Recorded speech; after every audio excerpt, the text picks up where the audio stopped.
Ya. Saya akan cerita dua hal, yang satu terkait tauhid, yang kedua masalah hukum sosial. Tentu yang pertama itu masalah tauhid. Jadi saya cerita, ini hadis sahih, saya ulang lagi, ini hadis sahih. Ketika para malaikat merasa imannya lebih kuat karena melihat aras langsung, melihat surga langsung, melihat neraka langsung secara langsung. Ternyata oleh Allah, kata Allah, sungguh mengagumkan imannya para manusia. Kenapa ya Rabbi? Kenapa ya Allah? Karena tidak melihat aras langsung, tidak melihat surga neraka, tapi percaya. Itu kan luar biasa. Enggak tahu tapi percaya. Dalam hal iman Pak Rektor itu memang agak unik. Enggak ilmiah itu kadang lebih benar. Jadi enggak ilmiah itu kadang lebih benar dalam hal iman. Dulu Imam Syafi'i punya guru Imam Malik itu diberi satu analogi. Kamu punya dua pesuruh atau pembantu, atau kalau dulu masih era perbudakan ya budak. Memang harus disesuaikan zaman. Dulu bahasanya Mang Abdun. Abdun itu hamba sahaya, dulu masih ada. Terus si yang budak ini dikasih perintah, batu besar itu angkat. Yang satu langsung angkat, terus yang satu tanya, memangnya kenapa diangkat? Terus kata yang nyuruh, fa inna tahtaha dzaban, karena di bawahnya ada emas. Terus si Imam Malik atau gurunya, ini cerita ulama, kamu seneng mana sama yang langsung angkat, gak tanya sama yang tanya gitu. Di bab ilmiah bagus yang tanya karena ilmiah, tapi di bab loyalitas bagus yang gak tanya. Kalau disuruh ya laksanakan saja, tidak usah tanya. Jadi agama itu butuh loyalitas, tapi apa butuh ilmiah apa enggak? Karena kalau ilmiah terlalu ilmiah, itu lama-lama kalau disuruh lagi, memangnya kenapa? Ya karena di bawahnya ada emas. Kalau tidak ada emas terus tidak mau. Pertanyaannya, ketika tidak mau dengan alasan rasional, itu mengurangi loyalitas apa enggak? Tetap mengurangi loyalitas. Wong disuruh kok tidak mau. Meskipun perintah ini tidak penting. Misalnya gelas saya di samping kanan saya, terus bilang ke anak saya, Dek tolong pindah ke kiri, kan nggak penting-penting banget, tapi tetap saja kalau nggak nurut saya gelo itu, saya mangkel ya, karena disuruh kok nggak mau gitu. Nah beragama itu seperti itu, imtisalul awamir itu loyal pada perintahnya Allah Ta'ala, baik saat kita tahu alasannya maupun tidak tahu. Jadi kadang-kadang tahu ini masalah, kadang tahu itu masalah. Nah kemudian itu disebut iman. Iman itu percaya sama ketentuan Allah Ta'ala. Makanya saya sering didatangi beberapa orang, Gus saya ikut training sholat khusyuk, dan saya tambah khusyuk sekarang karena tahu fungsinya rukuk begini, fungsinya sujud begini. Lama-lama sholat itu kayak senam yoga, karena semua fungsinya itu fisik, kesehatan itu.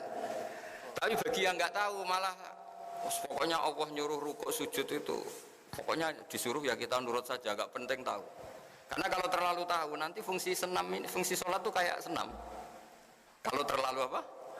Tahu. Nah, makanya ini kan ya kampus-kampus itu kan terkenal lembaga keilmuan. Jadi agama itu jangan terlalu dianalisis lah, nanti ribet. Karena nanti panjang gitu, nanti jadi panjang gitu.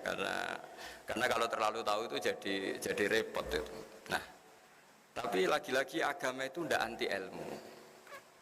Saya ulang lagi, tidak anti ilmu. Suatu saat ini ada di kitab, Anda boleh percaya boleh tidak, tapi ada di referensi kami. Singkat cerita, Allah itu memanggil ulama, namanya Imam Amudi. Imam Amudi itu guru matematika, jadi dia ulama besar tapi dia guru matematika. Ya agak aneh, imam besar tapi dia guru matematika. Terus ketika beliau ketemu Allah, wafat itu, sama Allah disuruh ngajar malaikat. Jadi bukan sekedar ngajar di UGM, mengajar para malaikat. Maka saya cita-cita bersasar itu jadi guru malaikat. Ya bukan malaikat yang papan atas kayak Jibril, Mikail, pokoknya malaikat lah. Yang biasa lah.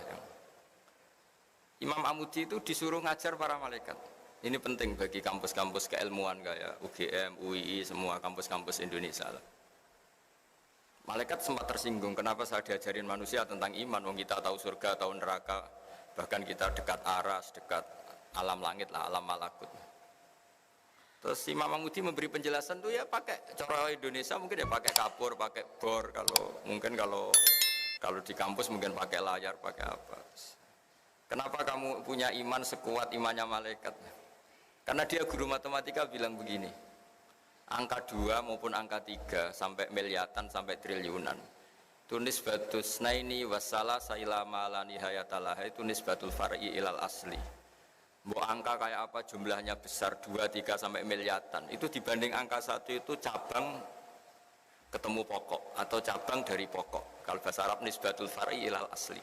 Semua itu bersumber dari 1. 2 ya bersumber dari 1, 3 ya 1, miliatan juga 1. Berarti alam raya yang seluas ini juga bersumber dari zat yang 1 yaitu Allah Ta'ala.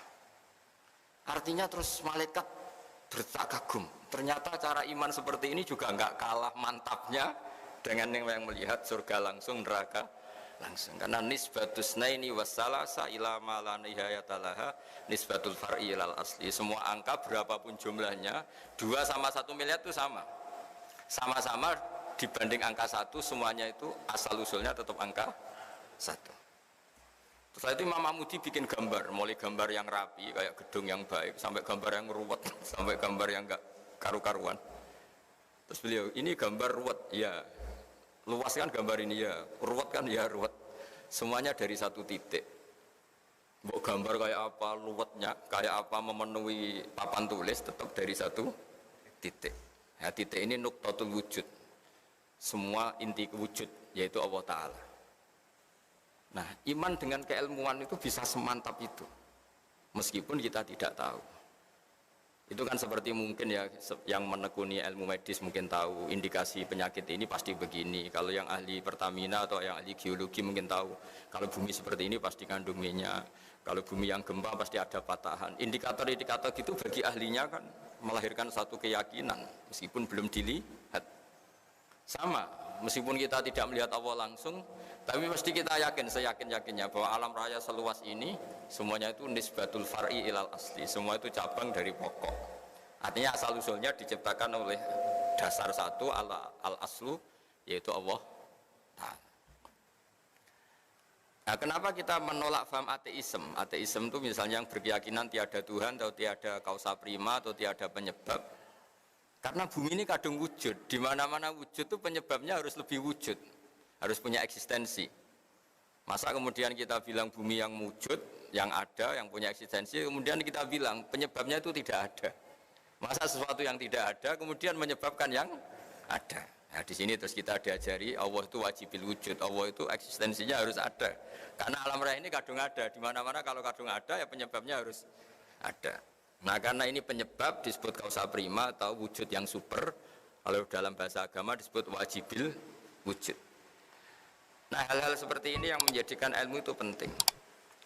Nah, ilmu yang nggak penting itu ilmu yang perspektif kita, itu yang mulai kacau. Nah, ini ilmu yang mulai kacau. Termasuk ilmu kita yang di zaman akhir mulai kacau kayak tadi. Karena kita punya perspektif, kalau ngangkat batu atau bongkar batu ya harus ada untungnya dong, ada emasnya atau ada minyaknya. Masa nggak ada apa-apa disuruh bongkar? Itu ilmu yang tidak mengikat. Kalau ilmu tadi kan mengikat karena itu melahirkan tauhid. Kalau ilmu ini kan enggak.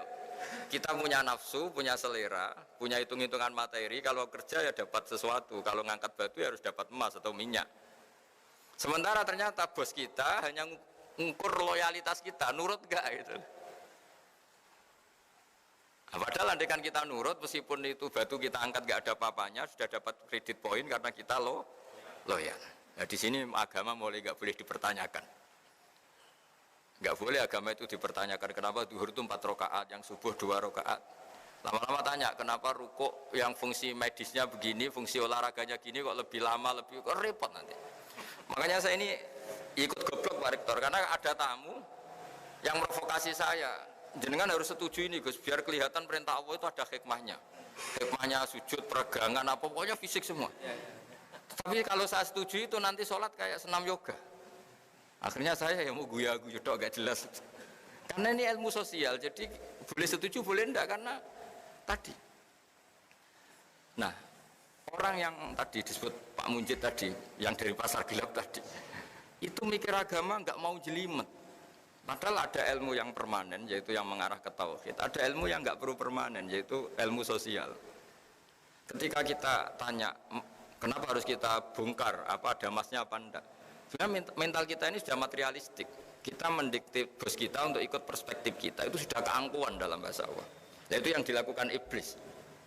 Iblis itu ketika disuruh sujud pada Nabi Adam, dia pakai perspektifnya. Loh, saya ini lebih keren, saya ini lebih tua, materi saya lebih keren dibanding materinya Adam, kenapa disuruh sujud? Nah ini yang menjadi keangkuhan.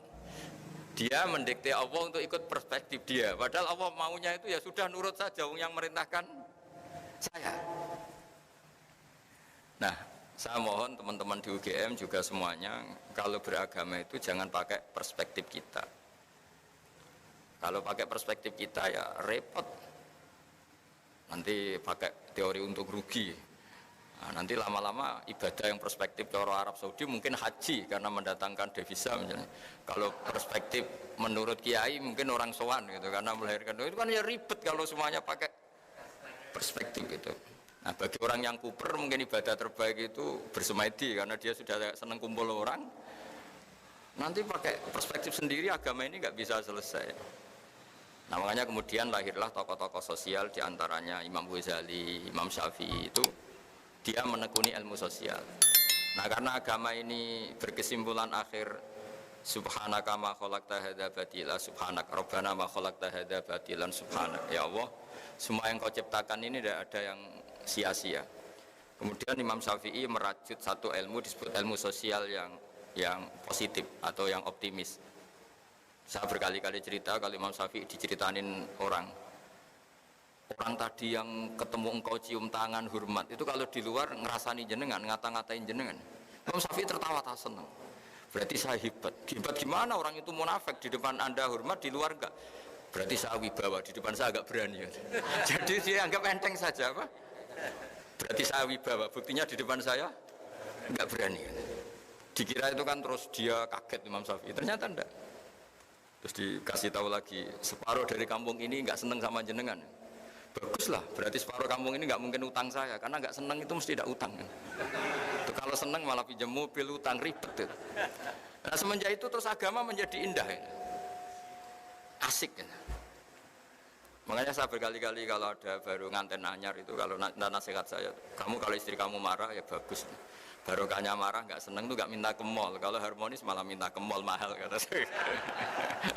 Jadi kalau harmonis ya nikmatnya harmonis, bisa jalan-jalan ke mall, ke cari bakso. Kalau baru neng-nengan ya bagus ya nggak berbiaya kan. Sudah pokoknya yang gampang-gampang saja kata saya.